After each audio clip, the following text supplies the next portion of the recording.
இலங்கையில் நீர் சார்ந்த விபத்துகளின் எண்ணிக்கை கணிசமாக அதிகரித்துள்ளதாக போலீசார் தெரிவித்துள்ளனர். இதனை கட்டுப்படுத்தவும் சுற்றுலா பயணிகளின் பாதுகாப்பை உறுதிப்படுத்தவும் நாடு தழுவிய ரீதியில் விசேட பாதுகாப்பு நடவடிக்கைகள் முன்னெடுக்கப்பட்டுள்ளன. இதன்படி 2024ஆம் ஆண்டு 595 பேர் உயிரிழந்துள்ளதாகவும் 2025ஆம் ஆண்டு 388 பேர் உயிரிழந்துள்ளதாகவும் தெரிவிக்கப்பட்டுள்ளது. மேலும் இந்த ஆண்டின் இதுவரையான காலப்பகுதியில் 24 பேர் உயிரிழந்துள்ளனர். போலீஸ் கடல்சார் பிரிவு 2025இல் 151 உள்ளூர்வாசிகளையும் 96 வெளிநாட்டு சுற்றுலா பயணிகளையும் உயிரிழப்பிலிருந்து மீட்டுள்ளது.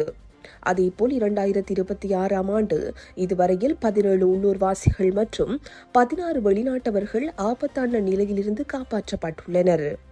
போலீஸ் மாதிபரின் பணிப்புரைக்கு அமைவாக போலீஸ் கடல்சார் பிரிவு தனது நடவடிக்கைகளை 31 மாவட்ட காவல் பிரிவுகளுக்கு விரிவுபடுத்தியுள்ளது. நாடு முழுவதும் 71 உயிர்காப்பு பிரிவுகள் அமைக்கப்பட்டுள்ளன. இதற்கென 308 பயிற்சி பெற்ற அர்ப்பணிப்புடன் கூடிய போலீஸ் அதிகாரிகள் பணியில் ஈடுபடுத்தப்பட்டுள்ளனர். விபத்துக்கள் அதிகம் நிகழக்கூடிய அபாயகரமான நீர்நிலைகள் மற்றும் கடற்கரை பகுதிகள் தீவிரமாக கண்காணிக்கப்படுகின்றன. இதற்கமைய அபாயகரமான நீர்நிலைகளில் குளிப்பதையும் நீந்துவதையும் தவிர்க்குமாறு போலீஸ் பொதுமக்களை கேட்டுக் கொண்டுள்ளது. மேலும் மது அல்லது போதைப்பொருள் பாவித்த நிலையில் நீரில் இறங்குவதை தவிர்க்கவும் பெரும்பாலான மரணங்கள் இவ்வாறான நிலையிலேயே பதிவாகியுள்ளன.